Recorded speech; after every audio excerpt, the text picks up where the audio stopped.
संतां के कारज आप खलोया, संतां के कारज हर कम करावण आया राम।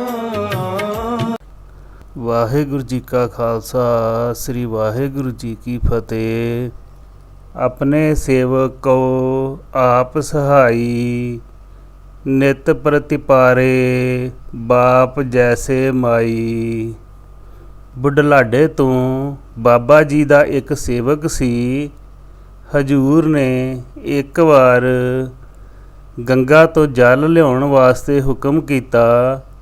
ਸੇਠ ਨੇ ਬੇਨਤੀ ਕੀਤੀ ਕਿ ਗਰੀਬ ਨਵਾਜ਼, ਮੈਂ बुਢਲਾਡੇ ਤੋਂ ਹੋ ਕੇ ਇੱਕ ਨੌਕਰ ਨੂੰ ਸਾਰਾ ਕੰਮ ਸਮਝਾ ਕੇ ਚਲਾ ਜਾਵਾਂ ਤਾਂ ਹਜੂਰ ਨੇ ਬਚਨ ਕੀਤਾ, ਤੇਰਾ ਕੰਮ ਅਸੀਂ ਆਪੇ ਸੰਭਾਲ ਲਵਾਂਗੇ। ਤੂੰ ਛੇਤੀ ਗੰਗਾ 'ਤੇ ਪਹੁੰਚ ਕੇ ਸਾਡੇ ਵਾਸਤੇ ਗੰਗਾ ਜਲ ਲੈ ਆ।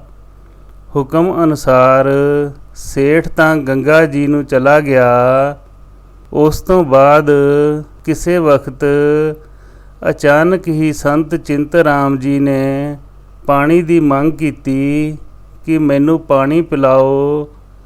ਮੇਰੇ ਅੰਦਰ ਇਉਂ ਮਾਲੂਮ ਹੁੰਦਾ ਹੈ ਜਿਵੇਂ ਅੱਗ ਮੱਚ ਰਹੀ ਹੋਵੇ।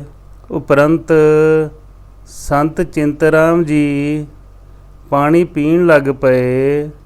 ਭਾਈ ਰਤਨ ਸਿੰਘ ਡਰੋਲੀ ਘੜਿਆਂ ਰਾਹੀਂ ਪਾਣੀ ਪਿਲਾ ਰਹੇ ਸਨ। ਚਿੰਤਰਾਮ ਜੀ ਬੇਅੰਤ ਪਾਣੀ ਪੀ ਰਹੇ ਸਨ। 7 ਘੜੇ ਪਾਣੀ ਦੇ ਪੀ ਚੁੱਕੇ ਸਨ ਤੇ ਨੀਲਾ ਸਿੰਘ ਨੇ ਕਿਹਾ ਕਿ ਇਹ ਤਾਂ ਮਹਾਰਾਜ ਦੀ ਲੀਲਾ ਹੈ, ਉਹਨਾਂ ਕੋਲ ਬੇਨਤੀ ਕਰੀਏ। ਫਿਰ ਬਾਬਾ ਜੀ ਕੋਲ ਬੇਨਤੀ ਕੀਤੀ। ਹਜੂਰ ਨੇ 4 ਸਫੇਰੇ ਆਪਣੀ ਨਿਗਾਹ ਦੌੜਾਈ ਤੇ ਉੱਥੇ ਇੱਕ ਛੋਟੀ ਜਿਹੀ ਕੌਲੀ ਪਈ ਸੀ।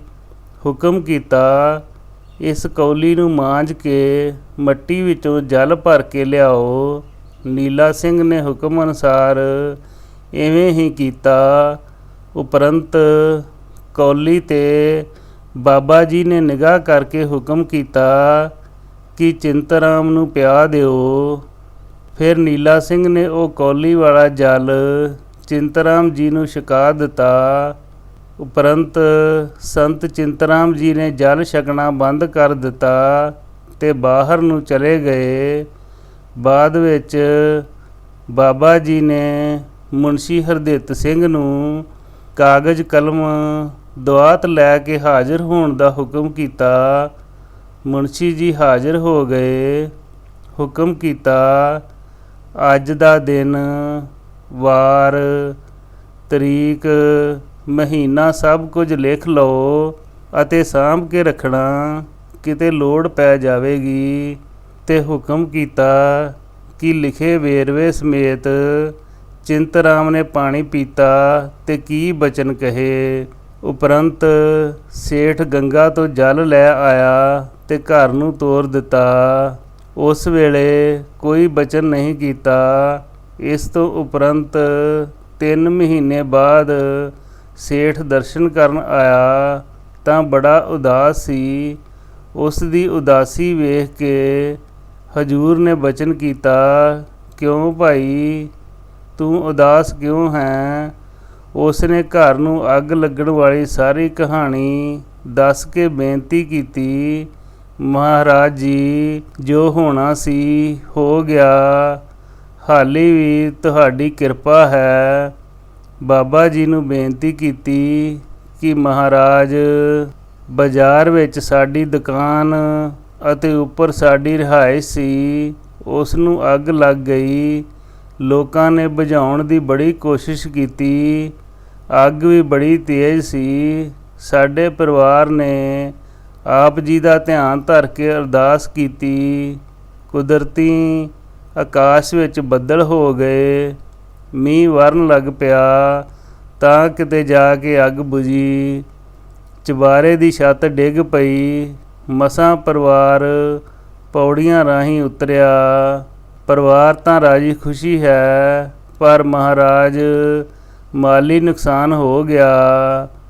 ਬਾਬਾ ਜੀ ਨੇ ਹੁਕਮ ਦੇ ਕੇ ਉਸੇ ਵੇਲੇ ਮੁਨਸ਼ੀ ਨੂੰ ਬੁਲਾ ਕੇ ਚਿੰਤਰਾਮ ਦੇ ਪਾਣੀ ਪੀਣ ਦਾ ਦਿਨ, ਵਾਰ, ਮਹੀਨਾ ਦੱਸ ਕੇ ਲਿਖਤ ਵਿਖਾ ਕੇ ਬਚਨ ਕੀਤਾ ਕਿ ਤੇਰਾ ਸਾਰਾ ਕੰਮ ਤਾਂ ਚਿੰਤਰਾਮ ਨੇ ਕਰ ਦਿੱਤਾ ਹੈ, ਤੂੰ ਫਿਕਰ ਨਾ ਕਰ। ਇਹ ਪ੍ਰਸੰਗ ਮਾਤਾ ਪਿਤਾ ਪਾਸੋਂ ਮਿਲਿਆ ਅਤੇ ਜੋਗਿੰਦਰ ਸਿੰਘ ਢਿੱਲੋਂ ਨੇ ਸੁਣਾਇਆ। ਹਰ ਨਾਮੋ ਮੰਤਰ ਦ੍ਰਿੜਾਏ ਦਾ, ਕੱਟੇ ਹੋਮੈ ਰੋਗ। ਮਹਾਂਪੁਰਖ ਸੇਵਕ ਦੀ ਮਨੋਕਾਮਨਾ ਅਨੁਸਾਰ ਦੁਨਿਆਵੀ ਪਦਾਰਥ ਆਪ ਆਪਣੇ ਸੇਵਕਾਂ ਦੇ ਰਾਹੀਂ ਬਖਸ਼ ਕੇ ਲੋਕ ਪਰਲੋਕ ਸੁਧਾਰਨ ਲਈ ਗੁਰਬਾਣੀ ਦਾ ਪਾਠ ਕਰਵਾ ਕੇ ਗੁਰੂ ਦੇ ਲੜ ਲਾ ਕੇ ਗੁਰੂ ਦਾ ਸ਼ਿਸ਼ ਬਣਾਉਂਦੇ ਹਨ।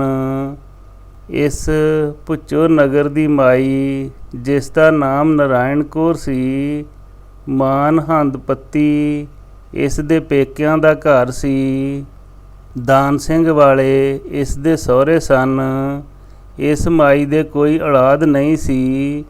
ਇਹ ਬਾਬਾ ਜੀ ਦੇ ਦਰਸ਼ਨ ਕਰਦੀ ਜਦੋਂ ਕਿਤੇ ਪੇਕੇ ਘਰ ਭੁੱਚੋ ਆਉਣਾ ਇਸ ਦਾ ਨੇਮ ਹੀ ਸੀ। ਇੱਕ ਵਾਰ ਮਾਈ ਨੇ ਬਾਬਾ ਜੀ ਕੋਲ ਪੁੱਤਰ ਦੀ ਦਾਤ ਵਾਸਤੇ ਬੇਨਤੀ ਕੀਤੀ। ਹਜੂਰ ਨੇ ਬਚਨ ਕੀਤਾ, ਤੁਸੀਂ ਕੇਸਰ ਸਿੰਘ ਕੋਲ ਅਰਜ਼ ਕਰੋ। ਹੁਕਮ ਅਨੁਸਾਰ ਮਾਈ ਨੇ ਕੇਸਰ ਸਿੰਘ ਕੋਲੋਂ ਪੁੱਤਰ ਦੀ ਮੰਗ ਕੀਤੀ।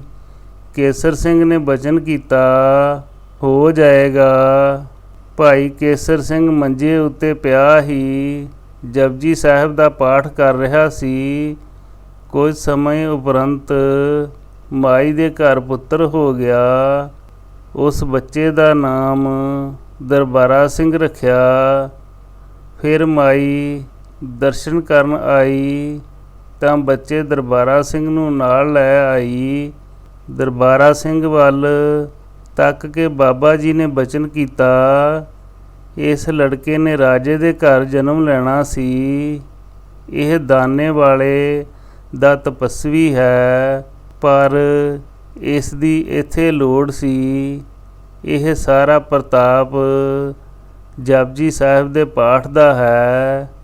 ਇਸ ਦਾ ਇੱਥੇ ਜਨਮ ਹੋ ਗਿਆ ਤੇ ਬਾਬਾ ਜੀ ਦਰਬਾਰਾ ਸਿੰਘ ਨੂੰ ਬਾਲਾ ਆਖ ਕੇ ਬੁਲਾਉਂਦੇ ਸਨ। ਜਿਸ ਵਕਤ ਦਰਬਾਰਾ ਸਿੰਘ ਦੀ ਉਮਰ 8-9 ਸਾਲ ਦੀ ਹੋਈ, ਫਿਰ ਸੰਤ ਦਲ ਸਿੰਘ ਵਾਲੇ ਡੇਰੇ ਪੜ੍ਹਨ ਲੱਗ ਪਿਆ।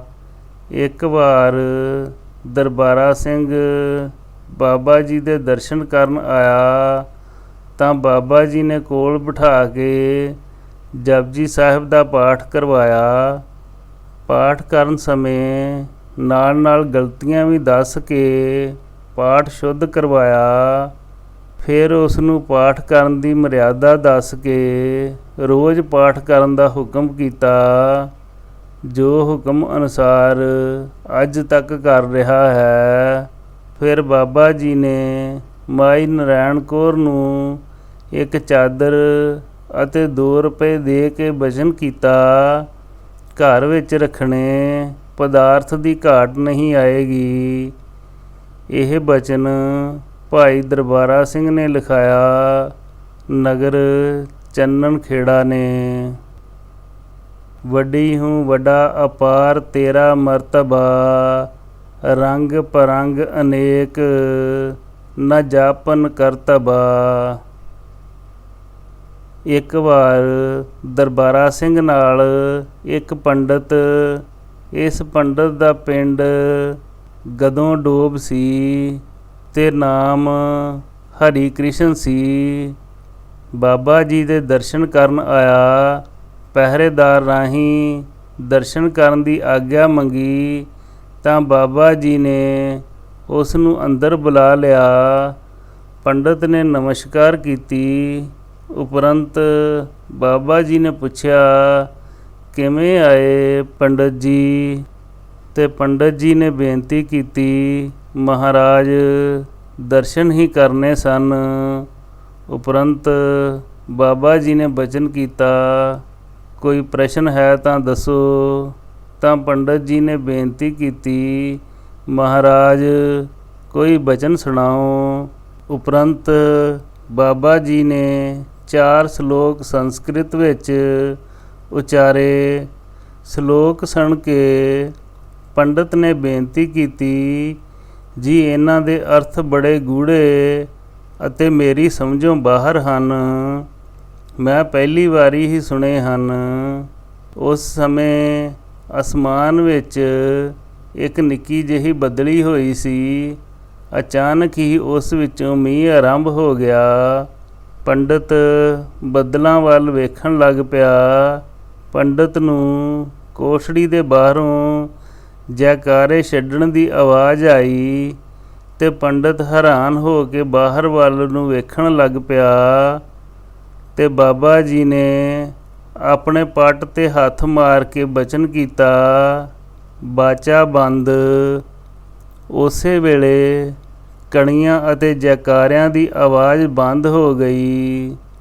ਬਾਬਾ ਜੀ ਨੇ ਬਚਨ ਕੀਤਾ, ਪੰਡਤ ਜੀ ਡਰੋ ਨਾ, ਅਜੇ ਤਾਂ ਇੱਕ ਹੀ ਸ਼ੇਰ ਗੱਜਿਆ ਹੈ। ਇਸ ਉਪਰੰਤ ਬਾਬਾ ਜੀ ਨੇ ਪੰਡਤ ਨੂੰ ਪੁੱਛਿਆ, ਪੰਡਤ ਜੀ ਤੇਰੇ ਨਾਲ ਇੱਕ ਬੈਣਾ ਬਾਣੀਆ ਸੀ, ਉਹ ਕਿੱਥੇ ਹੈ?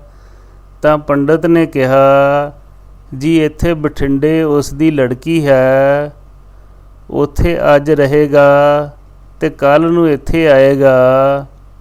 ਇੱਥੇ ਉਸ ਦੀ ਭਤੀਜੀ ਹੈ। ਇਹਨਾਂ ਸਾਰੀਆਂ ਗੱਲਾਂ 'ਤੇ ਪੰਡਤ ਹੈਰਾਨ ਹੋ ਕੇ ਨਮਸਕਾਰ ਕਰਕੇ ਚਲਾ ਗਿਆ। ਬਾਬਾ ਜੀ ਦੇ ਸਮੇਂ ਕੁਝ ਜਗ੍ਹਾ ਬਾਬਾ ਜੀ ਨੇ ਸ਼ਰ੍ਹਾ ਕਰਵਾ ਕੇ ਰੱਖੀ ਹੋਈ ਸੀ, ਉੱਥੇ ਥੁੱਕਣ ਦੀ ਮਨਾਹੀ ਸੀ। ਜੇ ਕੋਈ ਥੁੱਕ ਦਿੰਦਾ ਤਾਂ 2-2 ਘੜੇ ਪਾਣੀ ਦੇ ਪਵਾ ਕੇ ਸਾਫ਼ ਕਰਵਾਉਂਦੇ ਸਨ। ਉਸ ਸਮੇਂ ਡੇਰੇ ਵਿੱਚ ਕੇਸਰ ਸਿੰਘ ਨੂੰ ਹੀ ਮੰਜਾ ਮਿਲਿਆ ਹੋਇਆ ਸੀ, ਹੋਰ ਸਾਰੀ ਸੰਗਤ ਜ਼ਮੀਨ 'ਤੇ ਹੀ ਸੌਂਦੀ ਸੀ। ਇਹ ਬਚਨ ਸਰਦਾਰ ਦਰਬਾਰਾ ਸਿੰਘ ਨੇ ਲਿਖਵਾਏ। ਜੋ ਤੂੰ ਕਰਹਿ ਸੋਈ ਪ੍ਰਵਾਨ, ਸਾਚੇ ਸਾਹਿਬ ਤੇਰਾ ਸੱਚ ਫਰਮਾਨ। ਮਹਾਂਪੁਰਖ ਕਿਸੇ ਨਾਲ ਕੈਸਾ ਵਿਵਹਾਰ ਕਰਦੇ ਹਨ, ਇਹ ਤਾਂ ਉਹ ਆਪ ਹੀ ਜਾਣਦੇ ਹਨ, ਪਰੰਤੂ ਸੇਵਕਾਂ ਦੇ ਮਨ ਵਿੱਚ ਸ਼ੰਕਾ ਆ ਜਾਵੇ ਤੇ ਸਮਰੱਥ ਪੁਰਖ ਉਸ ਨੂੰ ਛੇਤੀ ਹੀ ਨਿਵਰਤ ਕਰ ਦਿੰਦੇ ਹਨ। ਬੀਬੀ ਸਾਹਿਬ ਕੌਰ ਦਾਦੂ ਮੱਠ ਵਾਲੀ ਇੱਕ ਇਸ ਨਾਲ ਮਾਸਟਰਨੀ ਬੀਬੀ ਅਮਰ ਕੌਰ ਸੀ। ਬਾਬਾ ਜੀ ਇਹਨਾਂ ਨੂੰ ਹੁਕਮ ਨਾਲ ਦੁੱਧ ਪੀਣ ਲਈ ਦਿੰਦੇ। ਇੱਕ ਦਿਨ ਨੀਲਾ ਸਿੰਘ ਦੇ ਮਨ ਵਿੱਚ ਆਈ ਕਿ ਬਾਬਾ ਜੀ ਸਾਨੂੰ ਸੇਵਾਦਾਰਾਂ ਨੂੰ ਪੁੱਛਦੇ ਨਹੀਂ ਤੇ ਇਹਨਾਂ ਲੜਕੀਆਂ ਨੂੰ ਦੁੱਧ ਪੀਣ ਨੂੰ ਦਿੰਦੇ ਹਨ। ਇੱਧਰ ਬਾਬਾ ਜੀ ਮਨ ਦੀਆਂ ਬੁੱਝਣ ਵਾਲੇ, ਬਿਨ ਬੋਲਿਆਂ ਸਭ ਕੁਛ ਜਾਣਦਾ ਵਾਲੀ ਸਮਰੱਥਾ ਰੱਖਦੇ ਸਨ। ਅਗਲੇ ਦਿਨ ਨੀਲਾ ਸਿੰਘ ਨੂੰ ਸੱਦ ਕੇ ਦੁੱਧ ਦਾ ਭਰਿਆ ਬਰਤਨ ਦੇ ਕੇ ਹੁਕਮ ਕੀਤਾ, ਨੀਲਾ ਸਿਆਂ ਚੁੱਕ ਦੁੱਧ ਪੀ ਲੈ। ਤੂੰ ਕੱਲ੍ਹ ਆਖਦਾ ਸੀ ਸਾਨੂੰ ਦੁੱਧ ਕਦੇ ਪੁੱਛਿਆ ਨਹੀਂ, ਇਹਨਾਂ ਬੀਬੀਆਂ ਨੂੰ ਦੁੱਧ ਪਿਆਉਂਦੇ ਹਨ, ਪਰ ਜੇ ਤੂੰ ਇਤਨਾ ਭਜਨ ਕਰਦਾ ਹੈ ਤਾਂ ਦੁੱਧ ਨੂੰ ਹੱਥ ਪਾਈ। ਨੀਲਾ ਸਿੰਘ ਵੀ ਇਸ ਰਮਜ ਨੂੰ ਸਮਝ ਗਿਆ। ਉਸਨੇ ਝੱਟ ਹੀ ਮਾफ़ੀ ਮੰਗ ਲਈ।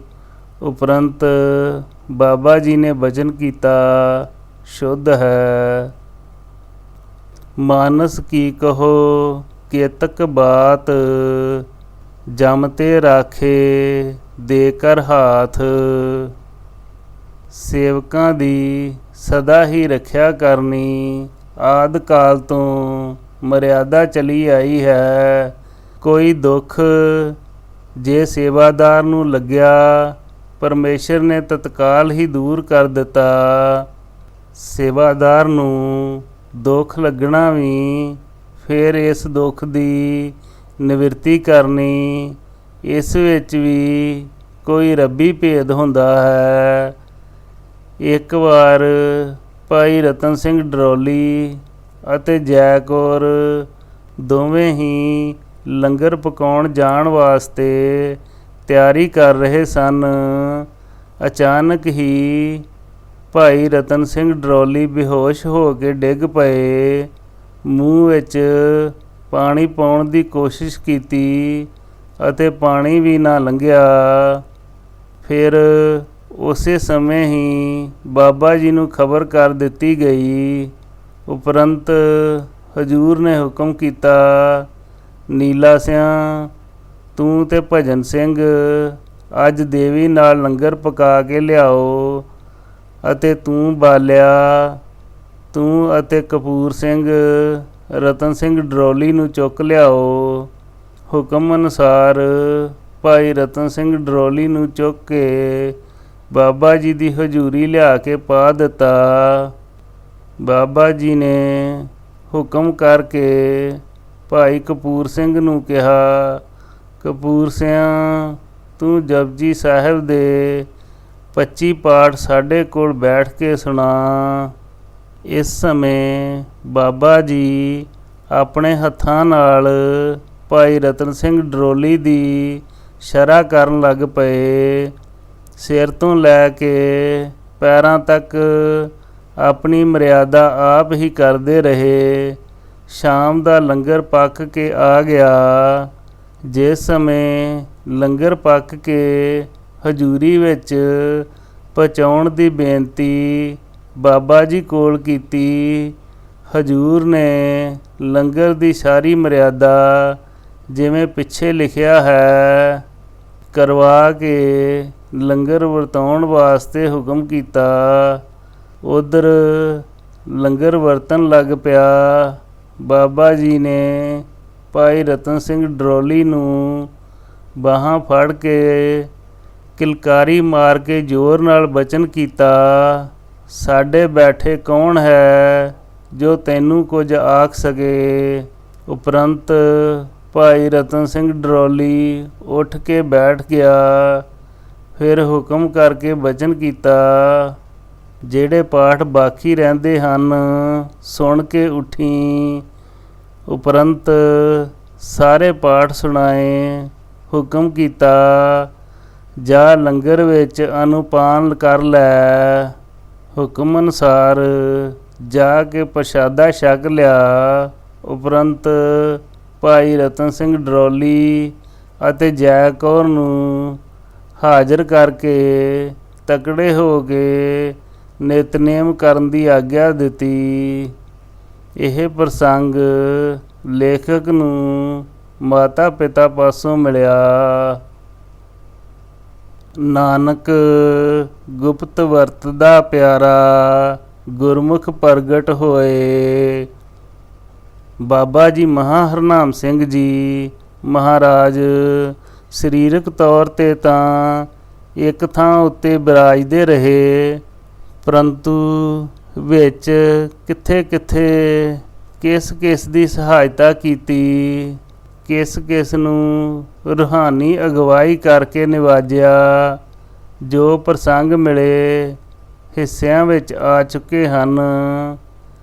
ਅੱਜ ਅੱਗੇ ਹੋਰ ਪ੍ਰਸੰਗ ਸੁਣੋ।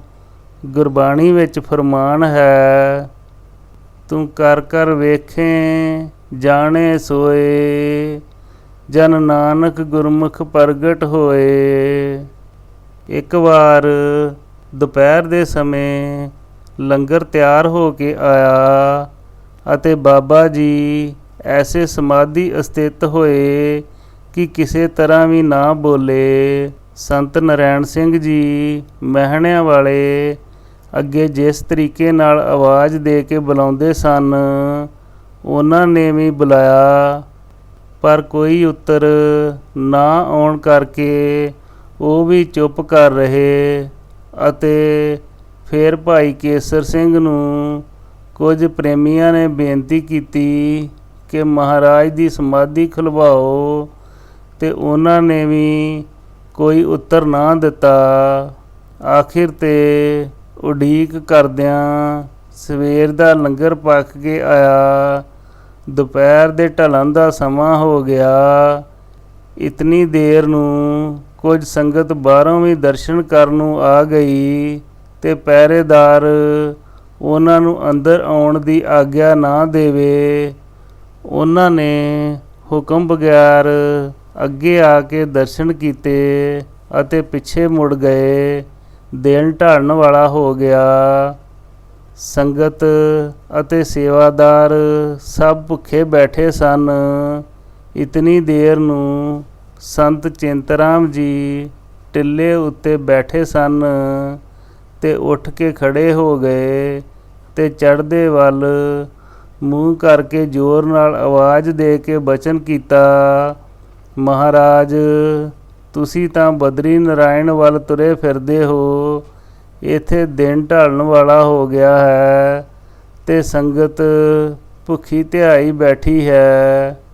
ਬਾਹਰਲੀ ਸੰਗਤ ਦਰਸ਼ਨ ਕਰਨ ਆਈ ਹੈ। ਮਿਹਰ ਕਰੋ। ਜਿਨ੍ਹਾਂ ਨੇ ਦਰਸ਼ਨ ਕਰਨੇ ਹਨ ਉਹਨਾਂ ਨੂੰ ਦਰਸ਼ਨ ਦਿਓ ਅਤੇ ਲੰਗਰ ਦੀ ਮਰਿਆਦਾ ਕਰਾਓ। ਸੰਗਤ ਪ੍ਰਸ਼ਾਦਾ ਛਕੇ। ਸ੍ਰੀ ਚਿੰਤਰਾਮ ਜੀ ਦੇ ਆਵਾਜ਼ ਦੇਣ ਦੀ ਦੇਰ ਹੀ ਸੀ।